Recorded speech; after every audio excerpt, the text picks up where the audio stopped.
মেয়েদের শান্তির এবং রেস্টের জায়গা যদি কোথাও হয়ে থাকে সেটা হচ্ছে বাবার বাড়ি।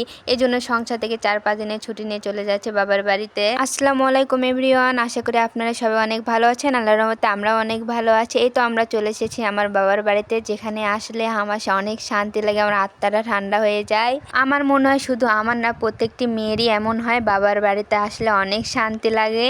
আমার মেয়ে তো তার নানুর বাড়িতে এসে অনেক খুশি। এখানে আমার আম্মু আমার মেয়েকে একটা ড্রাগন ফল কেটে দিয়েছিল। এই ফলটা আমার মেয়ে প্রথমবার খাচ্ছিল। এই ফলটা আমাদের দুজনের কারোরই একদমই পছন্দ না, আমরা খেতেই পারি না, কেমন জানি একটা টেস্ট এটার, কিন্তু আমার মেয়ে খুবই ভালো খাচ্ছিল।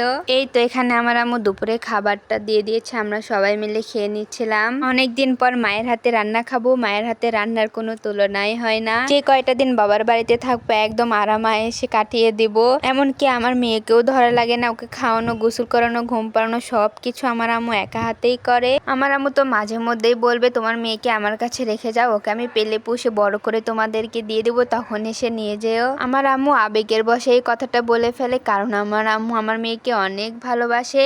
এই তো এখানে আম্মু বিকালবেলা আম কেটে দিয়েছিল, আম খেয়ে নিচ্ছিলাম, এখানে দেশি পেয়ারা খেয়ে নিচ্ছিলাম। তারপরে লেগে গেছে ঝুম বৃষ্টি, এত বেশি বৃষ্টি হচ্ছিল তা যা বলার মতো না। বৃষ্টি তো থামার কোনো নামই নিচ্ছিল না। এই তো এখানে আমার আব্বু বিকালবেলা বাজার করে নিয়েছে, নদীর ছোট মাছ আনার জন্য আব্বু বাজারে গিয়েছিল।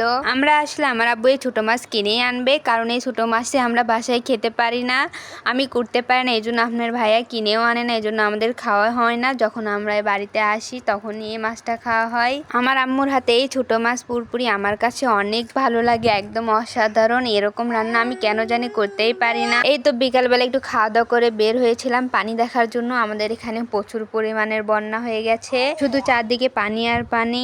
আমাদের এখানে দুইটা নদী, যমুনা এবং বাঙালি, তার ভিতরে এই গেটটা দেওয়া আছে। যখন যমুনাতে অনেক বেশি পানি হয়ে যায় তখন বাঙালিতে পানিগুলো ছেড়ে দেওয়া হয়। এই তো যমুনাতে অনেক বেশি পানি হয়ে গেছিলো, এই জন্য বাঙালিতে সব পানি ছেড়ে দেওয়া হচ্ছে। এখন যমুনা নদীর পানি একটু কমবে আর বাঙালি নদীর পানি অনেক বেড়ে যাবে। এই বন্যায় কত মানুষের কত যে ক্ষতি হবে।